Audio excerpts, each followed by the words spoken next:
My name is Peter Wrinch, and I'm the Executive Director of Pivot Legal Society. Pivot is a social change organization that works out of the downtown east side and uses the law to create social change. I have an undergraduate degree in Russian history and Zen Buddhism from McGill University and a graduate degree in Russian history from the University of Toronto. When I was a graduate student, I was really focused on a career in academia. In fact, I didn't really have much of a sense of other careers. And I think that the best advice I can give graduate students when they're sort of approaching the end of their studies is to realize that there is a wide landscape of other careers. The dichotomy between academia and industry, there are a lot of jobs in industry, and academia is a great job too. It's highly competitive, and there's not tons of positions. So I think that my biggest piece of advice is to just know the field and think about things you're passionate about. I work in nonprofit. When I was a graduate student, I had no concept that what nonprofit was. Nonprofits, as in part of industry, need graduate students, need people who can think through complex problems, who know how to work hard, know how to write, know how to do public speaking. There's tons of work in nonprofits for graduate students, and I think that that's just one industry that I know a lot about. I imagine that across sectors, there's tons of work for graduate students. Over the years, we've had a number of graduate students come into Pivot and really apply their knowledge and their program to our work. And I think that that's a really key thing. Again, I think it's kind of about what you're passionate about, follow that. And for example, last semester we had a graduate student who was taking an independent study, much like I did when I was a graduate student. And he applied his research to a social outcome that we wanted at Pivot. And I think that, when you're a graduate student, if you're thinking about what's next, one way to really, get some real experience is to think about the work you're doing and apply it to a real world outcome. The biggest challenges for people looking for jobs. From an employer's perspective, I see tons of resumes. I probably see 1,000 resumes a year.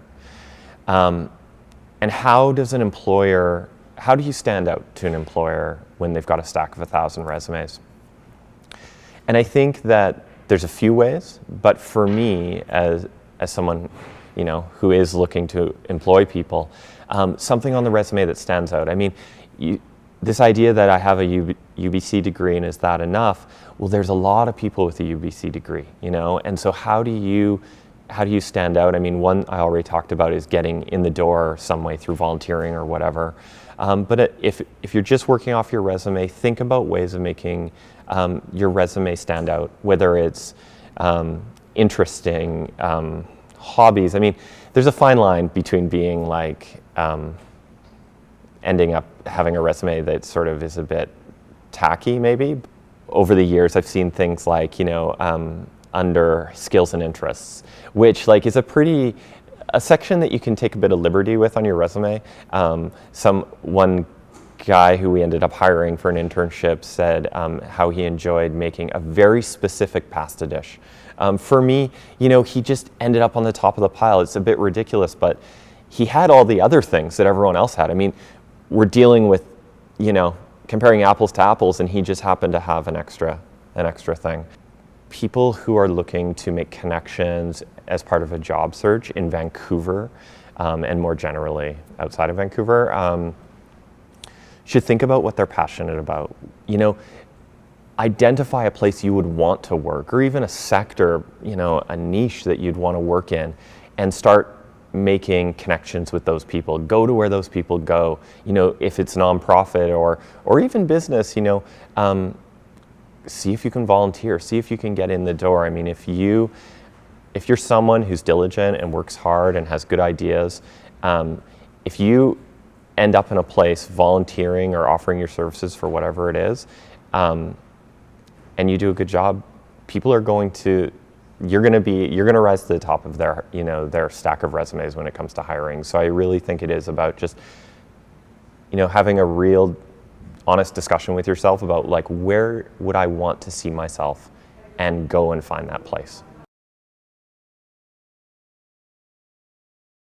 I think that when you're a graduate student, for me, when I was a graduate student, it was a very luxurious time, actually. I was indulging a very strong passion. I was studying things I loved.